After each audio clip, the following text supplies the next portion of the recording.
আমার বাবা বলতো, আমার জন্মদাতা পিতা বলতো যে বাবা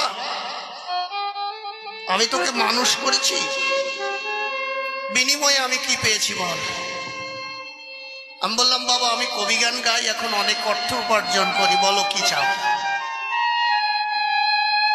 বাবা আমাকে বললো বাবা আমি যা চাই দিতে পারবি। আমি যে বলো। বাবা বললো ছোটবেলায়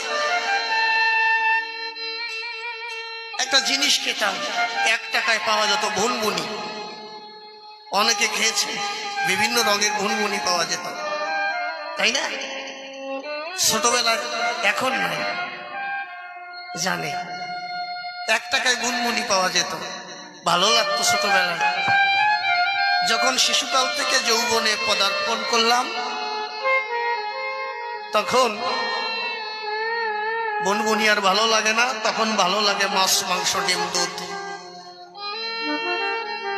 আর এখন বার্ধক্যে পড়ে গেছি বাবা, এখন ভুনভুনিও ভালো লাগে না, এখন মাছ মাংস ভালো লাগে না, এখন ভালো লাগে শুধু হরিভক্তের চরণ। যেটাই হরিভক্তের মেলা মেলে সেটাই আমি থাকতে চাই বাবা।